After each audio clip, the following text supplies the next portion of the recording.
Oke, baik. Akan saya lanjutkan ke materi ya. Ini latar belakang masalah, yaitu ada ungkapan yaitu untuk memenangi peperangan harus mengenal lawan dan mengenal diri sendiri. Jadi yang pertama ini adalah memenangi harus tahu lawannya dulu. Lah kita harus tahu lawannya itu siapa. Yaitu ketika kita berbicara dengan korupsi, maka kita harus tahu korupsi itu bagaimana, prosesnya bagaimana, dan kita harus tahu kenapa seseorang memberi sesuatu kepada kita. Itu kita harus tahu apa masalahnya.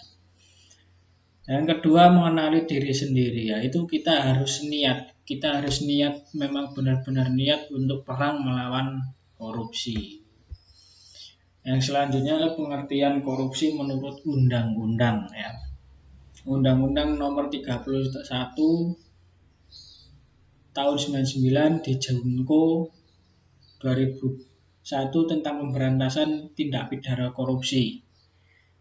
Perbuatan setiap orang, baik pemerintahan maupun swasta, yang melanggar hukum melakukan perbuatan memperkaya diri sendiri atau orang lain atau korporasi yang dapat merugikan keuangan negara. Menyebab terjadinya korupsi bermacam-macam dan banyak ahli mengklasifikasikan penyebab terjadinya korupsi. Ini dampak dari korupsi ini sangat luar biasa, yaitu rusaknya sistem tatanan masyarakat. Ini ketika terjadi korupsi, maka masyarakat akan berpikir, oh ternyata menerima sesuatu dari orang yang bukan haknya itu kok enak. Jadi akan mengakibatkan bahwa itu candu. Jadi korupsi itu akan candu.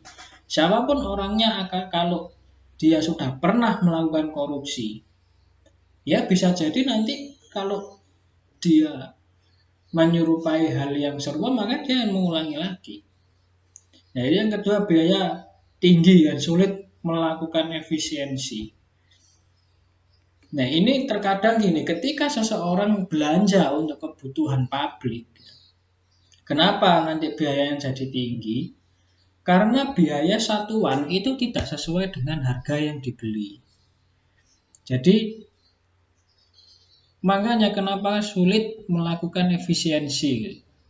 Munculnya berbagai masalah sosial di masyarakat. Nah, seperti kelaparan, seperti susahnya penanganan kesehatan, susahnya biaya sekolah, itu salah satunya ya dampak dari korupsi. Itu ya. Penderitaan besar masyarakat di sektor ekonomi, administrasi, politik maupun hukum,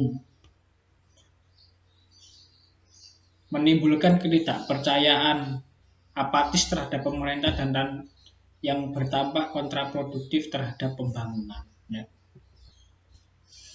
Itu upaya pemberantasan korupsi meliputi beberapa prinsip, antara lain pencegahan. Ya, kita harus mencegah, kita harus tahu, kita harus niat bahwa kita mau mencegah korupsi, gitu ya. Diarahkan terhadap sesuatu dari kegiatan hulu sampai hilir ya. Jadi ketika membuat suatu kegiatan kita harus tahu biayanya berapa, terus kebaikannya apa, manfaatnya apa. Jadi tidak terlalu menyerap anggaran terlalu besar. Nah, kesimpulannya adalah dengan kekuatan yang dimiliki berupa semangat dalam menyuarakan dan memperjuangkan nilai-nilai kebenaran serta keberanian dalam menentang segala bentuk tindak ketidakadilan, mahasiswa menempati posisi yang penting dalam upaya pemberantasan korupsi di Indonesia. Nah, ini khususnya kepada para mahasiswa. Kita semuanya menjadi generasi penerus nantinya yang akan duduk di pemerintahan dan dimanapun. Ini adalah menjadi ukuran kita nanti seberapa kita menekan tindak pidana korupsi ini. Baik, sampai sini apakah ada pertanyaan?